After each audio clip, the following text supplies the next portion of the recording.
This week on Yo Quiero Dinero. Everybody wants a side hustle.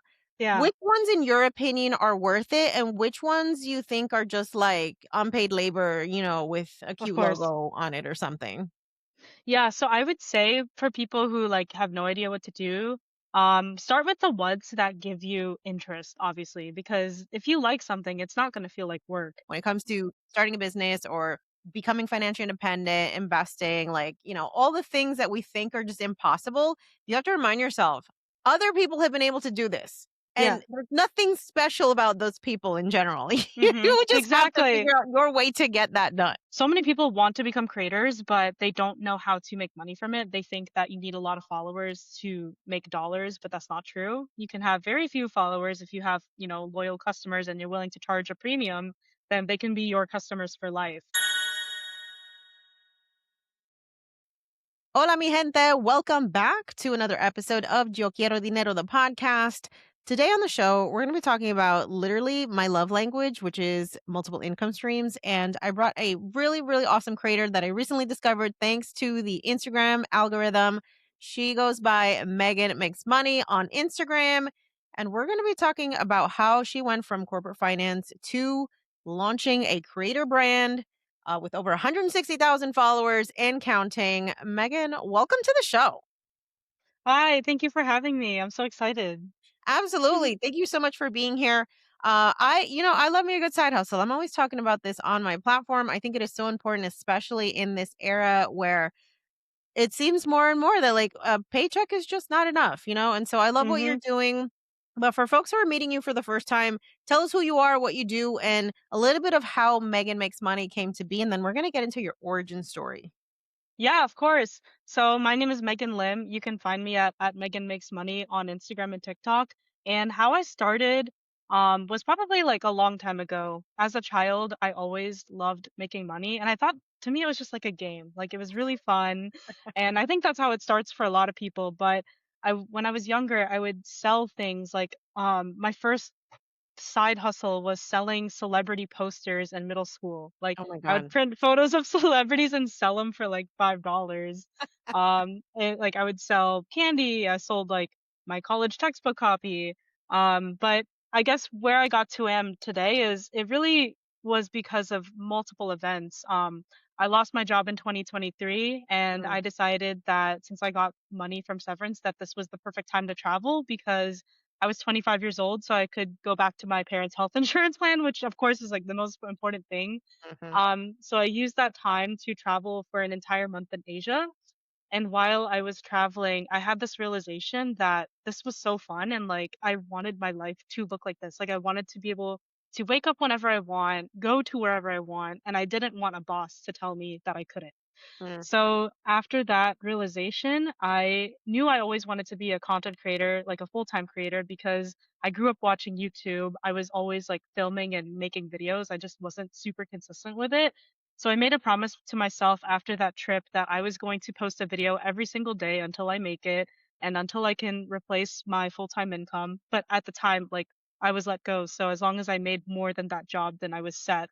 And then 7 months of posting daily, I was able to have a video that went super viral, changed my entire life, and here I am today, 2.5 years later, and I've never been happier. oh my gosh. First of all, congratulations, because I think there's something to be said about just like the hustle, like Yes. just by any means necessary, we're gonna make it, no matter the cost. That's really admirable. And I think it's also really important for folks to realize that that's usually just what it takes. It takes a Mhm. decision to say, like, I'm gonna figure this shit out. If somebody else has been able to do it, why can't I? And I think it's the same Exactly. concept with like money stuff in general, right? When it comes Mhm. to starting a business or becoming financially independent, investing, all the things that we think are just impossible, you have to remind yourself, other people have been able to do this. And Yeah. there's nothing special about those people in general. Mhm. You just have to Exactly. figure out your way to get that done. Yes. Exactly. I love it. Okay. So, I know that you're Filipina. I love Filipinos. I feel like I mean, we definitely are related, like, as Yeah, we Latinos. have a lot in We're common. Spanish colonies, like, shout out to Yeah. the OGs, okay? We have a lot of, common cultural things, cultural Yeah. baggage, if you will, And I actually grew up in New Jersey where there's a ton of Filipinos. I had a ton of Filipino friends growing up. So Okay, we've cool. had these conversations, and it's so funny to me how like we can be from different parts of the world, but have so many common mindsets, like Yeah, beliefs, especially when it comes to money. So let's talk a little bit about that. What money messages did you hear in your family or in your community yeah, growing up? Do you think they were helpful? Do you think they yeah. were limiting, or maybe a little bit of both? Yeah. Yeah, that's a good question. I would say it's definitely both. From my parents, I would say it's limited because they both came to America, immigrated from the Philippines, and they came here as nurses. So to Mhm. them, that was their ideal path. And, that's the route they wanted my sister and I to go on. Just go into the medical field job because you'll Right. always have security. And to a point, they were kind of right because, when I graduated with my finance degree, I found myself like, getting let go and like not finding that security. So, there were times where I was like, oh, I should have listened to my parents. I should have stuck with nursing. But then I have, you have like those random token people in your family that have businesses and are very successful. My aunt is a great example of that. She owns a couple of restaurants and rental properties. And so I really looked up to her. And, every time we had conversations, it was always like inspiring and motivating. So my parents taught me like the value of saving money, but they didn't really teach me like, in multiple income streams. My dad was the one who taught me about investing. So really all I knew was like investing and saving. And then there were some people in my family who had businesses. So that's where I learned that, okay, there's other ways to make money than just being a nurse. I love that. That's nice to have the influence on both sides so that you can kind of pick Yeah. and choose what messaging you wanna pay attention to. Alright, so clearly you went to college, you studied finance. What was the hmm original goal? Yeah, the original goal was to do nursing because I was in nursing school. I failed one of my classes by a point, which Wow. ultimately, like, I failed the semester, and I was really disappointed in myself. But I knew that in the back of my mind that I always wanted more. Like, part of me did like the aspect of caring for people, but then part of me also knew I wanted to start my own business, but I had no idea like what or where to start. Like the only person I knew in my family was my aunt with the restaurants, but I didn't know anybody else in my circle or in my upbringing who had businesses that wasn't just like brick and mortar. I mean, I saw YouTubers and stuff, but I had no idea what I wanted to do, but I knew I wanted to do business. And so I Mhm. always kept that in the back of my mind, and I switched my major to finance because I was interested in, learning about money. Funny enough, finance in college has nothing to do with personal finance. They're completely different subjects, and I didn't learn any personal finance in school. It was all just like economics and stuff. But I thought that since I had an interest in money, why not major in finance? And I had a little bit of interest in investing. So I decided to just switch my major. I was still able to graduate on time and then started my first corporate finance job after.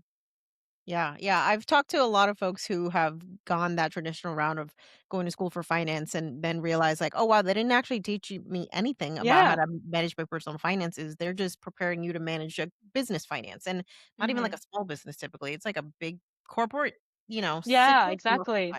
So, it's funny how that works. Yeah, it is so funny. Okay, so let's talk about this transition that you've made now into the creator economy. I think, the unique thing about someone like yourself, which is solidly Gen Z, y'all grew up with social media and like seeing Yeah. people turning this into a career. Whereas me, I remember opening my Facebook account in college.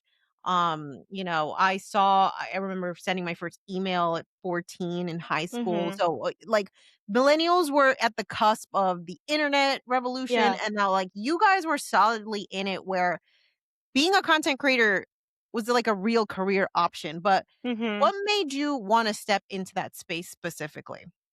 Yeah, so a lot of things. I mean, I grew up watching YouTube and I knew that YouTubers made a lot of money, but I think what really brought me into it even more was a girl that I followed. We're actually friends now. Her name is Erin, and she I think at the time was like 22 or 23, and she was documenting her like income journey, and she was also documenting paying off her student loans and her car loan.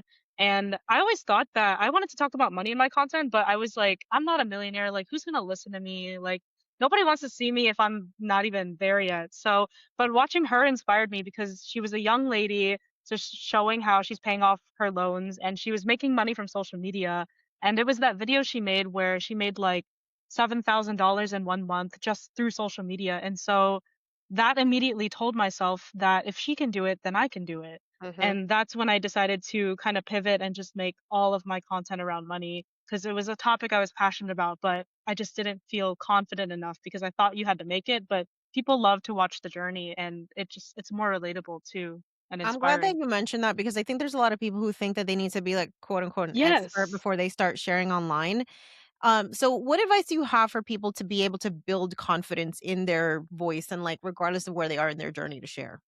Yeah, I would say start documenting and start people don't like it when they're being talked at, but when you're showing them and you're like taking them behind this journey, people love to follow along. It's like, that person who's maybe like trying to lose weight or maybe trying to pay off their car, like they have substantial debt and they just want to document what they're doing behind the scenes because people love, the reality and they want to see the journey. They don't want to see you all have already done it. They would rather watch you go through the process so that they can follow along and maybe even take that into account of their own lives. And I think everyone goes through some type of journey, whether it's health or wealth, and just starting to document that I think is refreshing because you may never know. There's going to be people that look like you that when they see, an Asian girl talk about finance and they're Asian and they're like, okay, now I want to get my money together. And it's no Mhm. longer about like white men anymore. Yeah, yeah, that representation I think has been such a game changer. I think the women are doing the damn thing when it comes to personal finance content on social Yeah. media. Like we are literally doing the work. And so I love to see more and more diverse creators popping up in this space. I'm curious for you, what was the moment where you realized this isn't just like a hobby and I could Mhm. actually turn this into a business? Mhm. I think it was when like started selling my budget template. I think at the time I first started selling it at $5, then I raised it to $10, and then when I saw my first five-figure month, I was like, "Whoa, this can be a real business." And I started studying like how other people were selling their digital products, and it was really just consistency of promoting it and stuff. And so I got it like when my video went viral, I got so many emails from people maybe asking questions about it and that's when I even had to think to myself for a moment, like, "Oh my gosh, I need to hire someone. Like, this is getting overwhelming." Mm, And I would have never thought that I would have that type of overwhelming. Like, I thought it would just be like, "Oh, I made all this money. It's all sunshine and rainbows." But no, it was also a little stressful too, just getting an influx of customers. And then that's when I realized, okay, I have a real business. These are people I have to cater for, and just because they bought my product doesn't mean I should abandon them. And I need mhm. to, answer their questions because they gave me their money. What was the viral post about? Yeah, the viral post was about me breaking down my paycheck. So a month after I attended FinCon, I got like a new job. So I was unemployed for 9 months, and this was when I was doing my social media. Then I got a job, and so I documented my paycheck and like how I split it and how I spent it. And I knew that video would do well because I saw other creators do it and pay transparency was like becoming a big thing. Like people were not scared to talk about money. And so I literally showed them how much I made from my paycheck and how much I was spending it. And that video got like 5.8 million views and drove so many sales to my template. Wow. It's incredible. Like, I think a lot of people think you have to do this Hollywood level production of content Yeah. nowadays. And it's just like, no, the stuff that is resonating with people is just like you taking them behind the scenes into your real life. Yeah, And I've exactly. experienced the same thing too when I've shared like aspects of my divorce or like becoming a mom or, things that you would think are like, nobody would find this interesting. But I think what makes it so interesting is like you can relate when it's just a Hmm. natural human experience, whether it's budgeting your paycheck or navigating a relationship ending. Like people just want to feel like they're not the only person that's going through it, and I think that's what you do so well. You just make it seem like anybody can do this, and this is Yeah, like super relatable. for sure. Thank Yeah. you. All right, so let's talk about side hustles. Everybody wants a side hustle. Yeah, Which ones in your opinion are worth it, and which ones you think are just like unpaid labor, with a of cute course. logo on it or something? Yeah, so I would say for people who like have no idea what to do, start with the ones that give you interest, obviously, because if you like something, it's not going to feel like work. For me, I hit it when I found pet sitting. Pet sitting was my big side hustle before all the online income, and I love dogs, I love animals, and I actually signed up on Rover and Wag, and when I was younger, I begged my parents for a dog, and they said no. I actually never watched a dog my entire life until I started on Wag and Rover, and I just, I started. I was like, I don't have experience, but I'm just gonna do it anyway because I like dogs. And my first client, I over delivered. I sent him lots of photos and updates, and I was charging $25 a night at the time because I Oh, just wow, that is started. so cheap when I think I about it. I think know. people like 75 to $100 a night for I pets. know, I know. But also, like, because I was new and I wanted to get my experience and reviews up, Yeah. that's why I charged that much. And he was so impressed with my work. And mind you, this was my very first client. I think he tipped me like $50 after that, Wow. and then he kept booking me again, so he would book me, like, month after month, and so he was, like, a loyal client, and then soon, I just kept raising my rates because my demand was so high, like, people were booking me left and right, and I remember seeing this guy on TikTok, his name is Kevin, and he was also documenting his Rover side hustle journey, and he was charging $100 a night, so I thought to Mhm. myself, "I'm charging 60, like, what happens if I just raise it to 100?" And so I did, and I was like, "Okay, like, people are still buying," and my clients were even wealthier, and they would even book me more because, rich people, they travel more, so they booked me some more, and they would refer me to their friends, and so Mhm. I just got so good at it that people liked me, and they booked me over and over again, and I raised my rates, and it wasn't an issue. So for me, that was the side hustle that I enjoyed and recommend for people if they like animals. Some other side hustles, reselling. I think everyone has a lot of shit in their house. Like, Facts. like you can literally just put it on eBay. Like I literally sold a game yesterday that's been sitting in my closet for 3 or 4 months now. Start selling stuff you don't use. That's number one, I would say. And then number two is like find one you're passionate about. For me, that was pet sitting. And then I've done like delivery driving. I personally didn't like it. I didn't like having to find parking, having to go up to the apartment, and then some people just didn't tip. So I personally didn't like food delivery. I mean, if you like driving, maybe Uber and stuff, that would be nice for you, but I didn't like it. So Yeah. definitely find something you're passionate about and work your way from there. I love that, and you're so right about the reselling, my husband introduced me to that. He, like, lives on Facebook Marketplace looking for deals, and he actually, like, flips cars and trucks, so he'll, Oh like, buy wow. an older car, like, put some new wheels on it, do, like, cosmetic fixes, and then, like, flip it on Marketplace, and I was always just like, "This is so fucking smart," like, Yeah. people do this all the time. You, like, buy things and then resell them on Yeah. eBay, so it's just take a look at your house, y'all. You might be Yeah. having a bunch of stuff that's just, like, sitting there collecting dust that could make space and also make some income, and it's not requiring you to do anything, ridiculous, especially when there's so many of Exactly. these third-party platforms that you can just create an account and start selling in, like, less than an hour. Yes, exactly. Even like Facebook Marketplace, it's free, so There you everyone go. should be. Okay, let's talk about how you actually make money now as a creator. So I know you mentioned your budget template, but what are some other ways that you've been able to monetize your platform? Yeah, so I think I've tried almost everything under the sun. Right now, I really enjoy affiliate marketing, especially in the finance space, as you know, like, recommending people high yield savings accounts, credit cards for travel. So I do some affiliate marketing.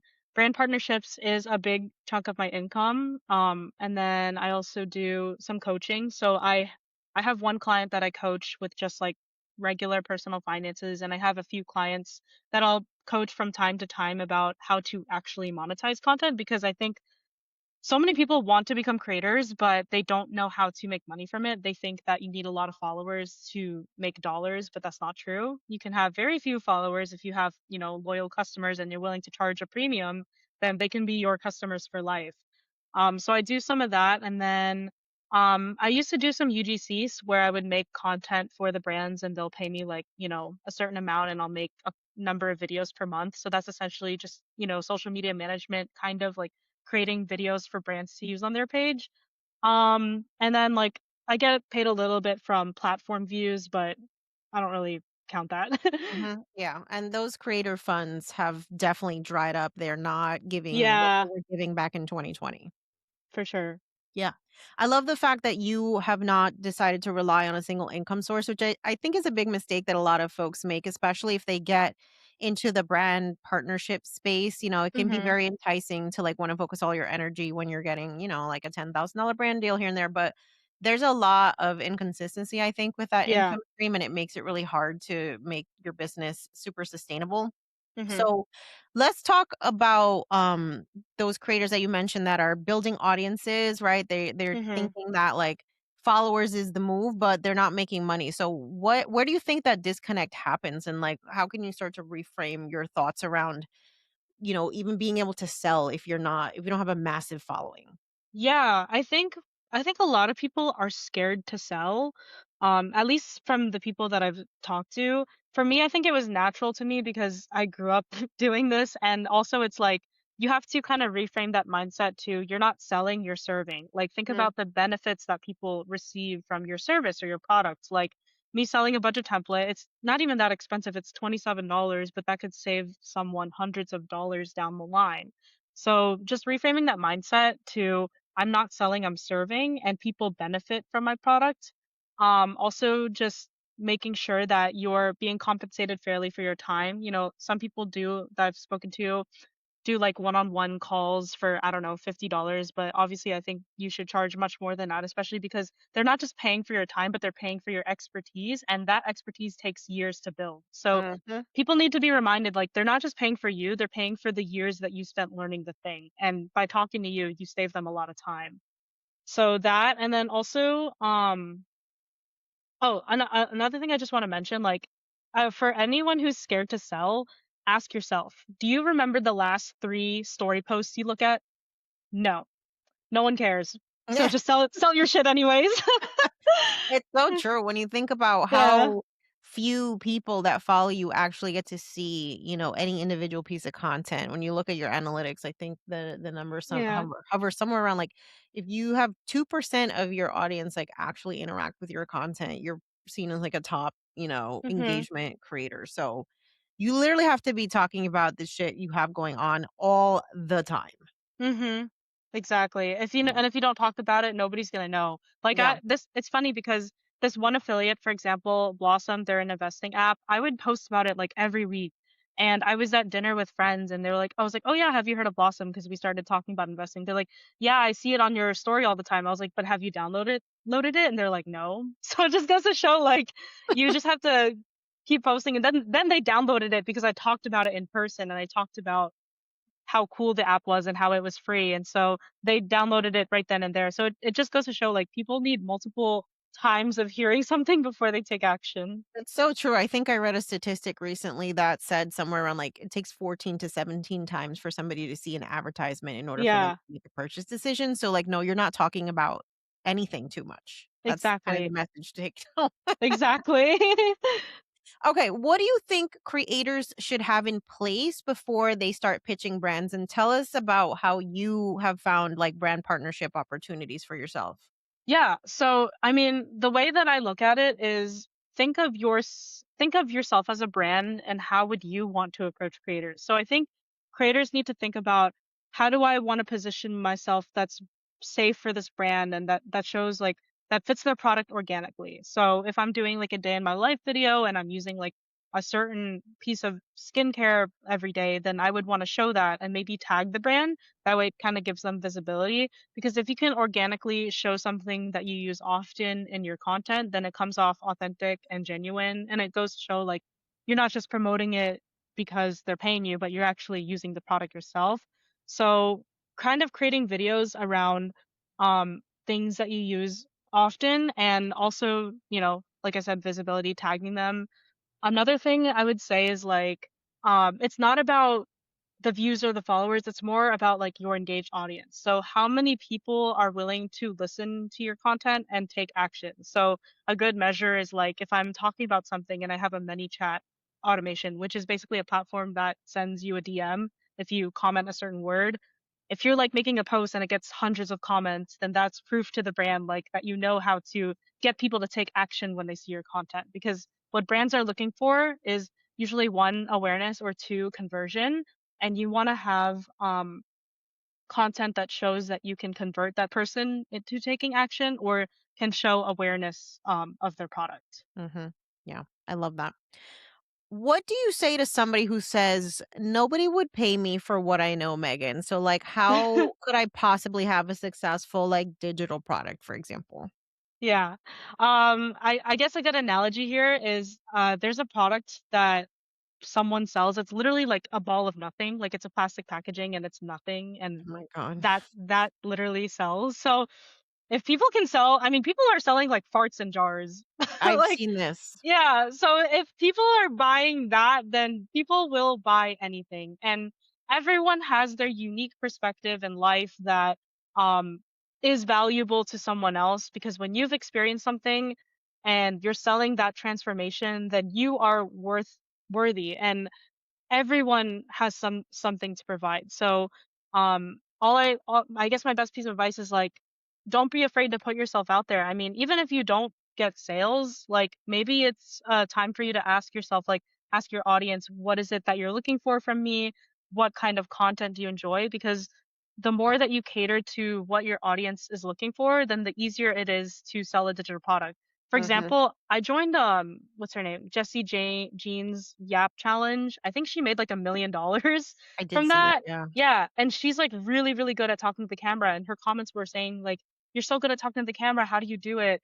So finding the comments that people are saying that maybe they're complimenting you or something, or maybe they're asking the same question over and over, that's the best time to make a product based on that. I love that advice because I think a lot of people would be counterintuitive in the sense that they are going to build the thing that they would want or that they think Yes. people would want. They haven't actually talked to anybody. They haven't had any market research, to figure Exactly. out like what do people actually need help with. And so I do think it's a great it's a great mindset to build for the community what they are asking for, not what you think they want. Exactly. You know? It's like, we don't need to try to manifest, like, what the winning product is because if you're listening to your audience, they will literally tell you exactly what they want you to sell to E- them. exactly, exactly. What do you think is your favorite underrated way that creators can monetize right now? I think my favorite underrated way is affiliate marketing. But Mm, caveat, I think affiliate marketing for finance only because like I don't know if affiliate marketing is as effective in other niches in terms of like ROI.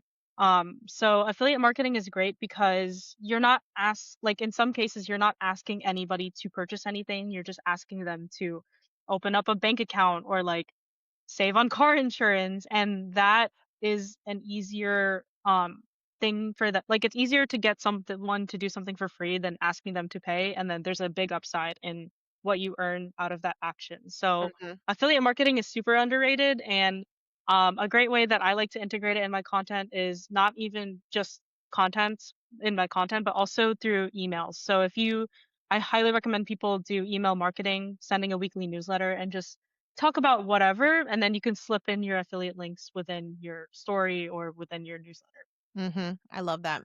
One thing that I see trending now with, creator monetization are, like, live streams where people are selling things, Yeah. especially, like, on TikTok. Like, what are your thoughts on that? I've personally never tried it, but I've seen some people do a really good job at that. I mean, I think it's great. I think it makes sense too. It's like if people want to buy something, they want to see the person use it in action. And if you have a product at home that you genuinely love, like maybe it's your really great smoothie maker or something, and if you love it so much and you talk about it with your friends, then maybe that's a sign for you to try talking about it on TikTok Shop Live and just demonstrate it. Because I think like if when people see something and they see the actual person using it in real life, it kind of gives them that validation, like, oh, that product actually works, like I'm gonna go buy it. Yeah, I've had this experience where I've shared on my Instagram stories when I've been using my vibration plate, which I'm obsessed with. Yeah. I feel like it's just every achy millennial needs one. And so I just like linked it in my Instagram stories and got a bunch of folks to order it and got a commission check. So this is like what we're talking about when it comes to affiliate Yeah. marketing. You don't know what could be the thing that like resonates with your audience. And I think one piece of advice that I would want folks to take away from the content creator world is like you don't have to live in a little specific box. Like Yeah. yes, you can have a niche, right? You can talk about personal finance if that's like your thing, but I also talk about like health and wellness and what I'm Hmm. doing to take care of myself because if you think about it, health is wealth, right? So It if is. you don't feel good, you're not going to be in the same mindset to like go make money or like be good at budgeting or go start that business. So there's a lot of things that can be interconnected that could also matter to your audience that don't necessarily feel like off the top of your head as connected. But I think Mhm. what it does is it humanizes you. It makes people realize, like, oh, Megan's just living an interesting life. She's taking me behind the scenes on her vacation, or we're doing Yeah. like a shopping haul at Aldi, or she's showing Mhm. me like how she makes a budget friendly meal, right? Like you can always Yeah. tie these different aspects of your life into something that I think is relevant for your audience. Exactly, and people always ask you like, "What is that?" Or like, "What?" And so it's a really easy way for you to organically put something like put a link up. I've heard ShopMy is a really good place to put like outfit links. I've seen a lot of creators use ShopMy, so whatever you're using regularly, definitely ask yourself like, "How can I monetize this, or can I be an affiliate for this brand?" I love that. Okay, how has content creation changed your life? Like, have you been able to surpass your salary? Like, what are we talking about? Yeah. What does regular life look like now for you? Of course, content creation's changed my life, and not only the monetary aspect, but like in events and meeting people. My first year that I went all in on content, I quit my new finance job January 2024, and I made my first ever six figures that year. Wow. Like in corporate America, I was making $78,000, and I thought to myself that I was going to climb this corporate ladder and earn six figures that way. But I was able to achieve that all on my own. So that gave me the validation that I can keep doing this and that I'm doing something right. Second year, I also made six figures and made more than the previous year. I'm pretty sure I'm on track to make six figures again this year. And it's Amazing. changed my life, and not only um the money, but also like I got free LASIK surgery from doing content. Yeah, I partnered with LASIK Plus and I got free LASIK surgery out of it. I've went to Puerto Wow. Rico. We both went to Puerto Rico. Mhm. I flew to Costa Rica. That was also comped. New York, I'm like going to a bunch of dinners, and the things I once paid for are now just being handed to me. And I think it's a big privilege, but that's why I talk about it a lot, because I really just want to inspire people, because I used to be that person on the other side who was an audience member who looked at these creators and was like, they're so lucky, like I wish I could do that. And if you just put in the work, you can be that person, and I'm proof of that. That's so cool. I am obsessed. Fun fact, I was able Mhm. to get my prenup fully comped and Whoa. my estate plan Oh comped. Okay, so, wow. like, there is something to be said about having a platform and then Yeah, utilizing it, obviously responsibly. You don't wanna walk into a restaurant and expect them to give you, like, $500 in free exactly. food, but, there are a lot of opportunities for you to align yourself with companies and brands that you know, that you trust, that you would honestly recommend to your audience, and do a content exchange Yeah. for the thing that they do. Yes, exactly. And oh my gosh, I'm gonna have to need your contact for the prenup. Yes, So girl, I got you. Let me know. yes. And one more important thing I wanted to mention is I think the biggest beauty of doing working for myself is like the time freedom. Like my family from the Philippines was visiting and they came to New York for the first time, and I was able to just spend the whole day with them. Like, I have some family members who had to take PTO and they can only stay Mhm. for a limited time, but me on the other hand, I have the freedom to wake up when I want and spend more time with loved ones without asking for permission. Yeah, there's something powerful to be said about being an owner of your time. Yeah. One thing that I appreciate about you too is that you share vulnerable moments that you have when it comes to like your money mindset. And I do believe that this is something that like we will continue to work on throughout our Mhm. lives. It's like I don't Yes. think you ever conquer your money mindset. I think you just learn to cope with it and you learn to recognize when you're having these moments of whether it's like shame or guilt or whatnot. And recently you Yeah. shared on social media that you reward yourself with a nice luxury gift as Yes. part of like you celebrating everything that you have come to be able to accomplish. Mhm. Can you talk more about the story behind that and what Yeah. you hope the message is that people take away from that? Yeah, sure. So I posted a video last night. I got my first Cartier ring. This is my Woo! first luxury purchase. For those wondering, it was $2,800 with taxes. And actually, I had no intention to buy this ring that day. So I knew I always wanted it, but I was always pushing it and telling myself like, oh, I'll buy it when I hit this milestone. Like I told myself I would buy it when I hit a six-figure net worth, and I hit that net worth last year, and I still didn't buy the ring. But I went to the mall with my parents and they were at Cartier for a while. They were like looking at stuff. And then I actually wanted the rose gold without the diamond because I think that was 1400. And then I looked at the one with the diamond and I fell in love. And then and then part of me was like, "Ah, I don't know if I want to spend 2,800." And my dad would looked at me and he was like, I know what you're gonna say. He was like, just get the one with the diamond. You deserve it. It looks better. And I did like how the one with the diamond was thicker. And so I guess like that validation from my parents, like I pushed me to get it. And I knew it wasn't at the time. Like I had to tell myself, it's not about the money. It's about being able to just buy what you want and not having to look back, like not regretting it. And also for me, it's a reminder that I am no longer in a scarcity mindset. If I ever needed money, I can just make more. Like money comes and goes, Mm. and worst case scenario, like I mean, I took myself from having no income to six figures in a year. So if I can do that, then I can do anything that I want if I put my mind to it. And so for me, it's like it's that reminder that if I can always find a way to make money, and I need to start operating with the mindset of abundance than rather than scarcity. And funny enough, I didn't mention this in the post, but I'll mention it in the podcast.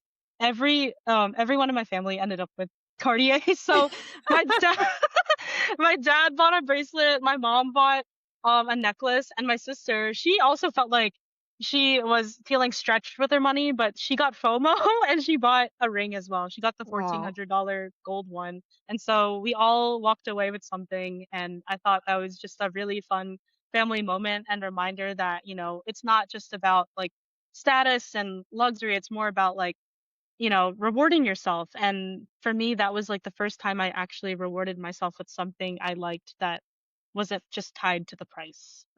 That's such a powerful story, and it reminds me of a couple different milestones that I took along the journey to like becoming debt free and stuff. I think the first thing I did was after paying my student loan debt, thanks to side hustles, I took a trip to Paris and bought a Louis Vuitton bag. And so now Oh, every nice. time I use the bag, it reminds me of like Yeah. this incredible milestone of hustling for years and paying that shit off and knowing that I don't owe anybody any Yeah. money anymore. And then the second time I went to Paris and bought a Louis Vuitton, I took my mom with me, and Oh, we were wow. celebrating my 1-year anniversary of being, like, fully self-employed, not having to take any PTO. We flew to Yeah. Paris, like, all expenses paid, luxury, and it was just, like, such an incredible real life manifestation of her getting to experience, like, me taking that risk and, just showing her, "Mom, I know you told me I was crazy, but, like, it was worth Yeah. it," right? And so Yeah. it's just awesome to be able to, really just reward yourself for all the hard Yeah. work, which I think is very difficult for first Of gen kids course. because we have this mindset where, like, if you slow down, if you stop moving, if you take too long to celebrate your accomplishments, somebody else is going to get ahead, or what you've worked so hard Mhm. is going to disappear, or if you spend this money, then it's not going to come back. Yeah. So that pressure, right? That like so many of us face to choose stability over risk. Like, how do you Mhm. personally navigate that? And what advice do you have to people who are also struggling with that? Yeah, of course. My best advice is to honestly surround yourself with those who are doing better and like push you. Like I think your environment really is everything. Ever since I moved to New Jersey, because I'm like next to New York City, I go in the city all the time. I've just been so inspired by seeing what's possible. Because Mm, when if proximity is like everything, I think. Because yeah. when you're so close to someone and you watch them do it, it's like I feel like you can only tell yourself, like, "If they can do it, why can't I?" And I think Mhm. having that constant reminder, "If they can do it, why can't I?" Then that really pushes you out of your comfort zone. Like, great example of this, one of my friends that I met in New York, he's 24, makes, like, $300,000 a month from coaching, and it's just like, again, why if he can do it, why can't I? Um, so it's really powerful to be around those who, have similar goals and just know that anything is possible. I think once you accomplish your first big milestone, it's only up from there, and it makes you realize like I just did this, then I can do it even more. Mhm. Yeah, I love that mindset. Has your definition of success changed since you left corporate finance? Like, what does success mean to you now? Yeah, great question. I love this question. I think success at the time, like I was in survival mode, so it was really just like I just need enough money to do this and that. And then once I accomplished those things, like I traveled to all the places I wanted to. I think I earned that last step of Maslow's hierarchy, which is like self-actualization. And I asked myself, like, okay, if money wasn't the issue, then what should I be working towards? And as I did more research and listened to successful people who have millions of dollars, it comes down to your purpose and perspective. And so for me, like, I saw how content and money changed my life. I want to give back to my community by educating people because I think that for such a long time we were not educated on the subject of money. Still to this day, schools refuse to teach about financial literacy, which, we could say that's maybe like a government scheme or Oh, something, yeah, but it's I totally intentional. for very intentional. And I think that we're finally in a day and age where it's okay to talk about and people are talking about it. And now there's more financial education than ever with technology and just like people being vulnerable online. So my new purpose is to um give back to my younger self and just show people like, hey, like I was in this place where I didn't have anything, and now I was able to transform my life by making content and earning more, and I want to show you how I did it so that you can do it as well and change your life. Mm, I love that. What's one financial Mhm. mistake that you have made that has become your best lesson? Ooh, that's a good one. Worst financial mistake that has been my best lesson. I have to think for a I know minute. for me, it was doing a Roth conversion and not realizing that that meant I was gonna have to pay taxes on the money that I was converting to a Roth IRA, and then I filed my taxes and got a $9,000 tax bill. So Oh, just because you hear something on the internet doesn't mean you know yeah, enough to do the thing yeah. that you're doing. Oh, okay. So I guess like the one that comes to my head right now. Oh, actually, um this goes back to business, but basically not upselling the people that came to me for coaching for like a one-off coaching. So like I don't know why I didn't reach back out to those people because when you work with someone on a one-on-one thing, they probably need your help more and more. So I don't know why I didn't ask like, hey, like if you enjoyed the session, would you like to work with me some more? Because by the time I came back to ask them, hey, like would you want more coaching? They like didn't respond, and this was like a couple months later. So Mhm. not learning the like Have a the business, pipeline yeah, for, the like, pipeline, and selling. also, yeah, exactly, and not and like understanding that it's okay to charge more. So I think for the longest time I was still operating in that scarcity thing where like I felt like I had to charge cheap, but finally realizing that I am allowed to charge more. That's good. I like that. Hmm. Okay. What is one money move that you've made that you're really proud of? Buying the Hell yeah. Yeah, yeah, but, splurging on something that is not directly correlated to ROI. So I love buying that. my Cartier Yeah. ring, for I sure. and I think that's very difficult, especially when you're in the personal finance space, because we are just trained to, like, wanna optimize every dollar and get, like, the Yeah, most bang for your buck, but sometimes it's okay to just fucking celebrate how hard you worked and take the time to say, "You exactly. know what? This has no practical value, but it brings me joy, and that is Exactly. priceless." Exactly. I love it. Okay, before we close this out, Megan, I wanna ask you, what do you think is one skill that every creator or entrepreneur should learn if they wanna Mhm. make more money? Um, selling, learning to sell and being comfortable with it because Mm, so many creators are just like they're so scared to sell us. They just think like I just need to make content, but no, you have to get comfortable with selling and you have to get comfortable and confident enough to make something that can serve your audience. So definitely like productize your knowledge and sell it over and over again. mm, I love that. Okay, what are you building next with Megan Makes Money? What do we have to look forward to?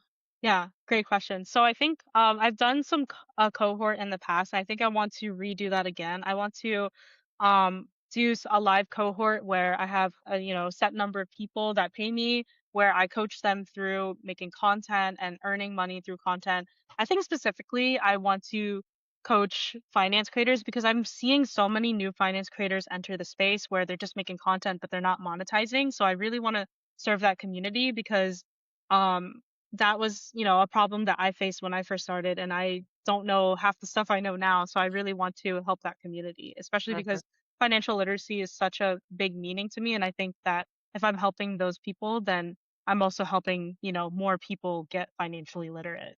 Yeah, I love that, and I think, that's one thing that I have found is a common theme around especially, like, the women in color that are in finance. Mhm. The women of color in finance are very generous with their knowledge, with their time, there's no gatekeeping here. Yes. So I know people are gonna hear this episode, and they're gonna be like, "Megan, I wanna sign up, I wanna learn, where can I Yeah. connect with you?" So tell us where we can find you. Yes, you can find me on at Megan Makes Money on Instagram, TikTok. I'm also on LinkedIn. My full name is on LinkedIn. It's Kirsten Megan Lim. But if you are interested in working with me, if you want to learn more about creating content and monetizing, like feel free to send me a DM or email. I'm always open. And yeah, I think I'm super excited to talk to you guys if you have any questions, and I'm super excited to hear this episode when it comes out.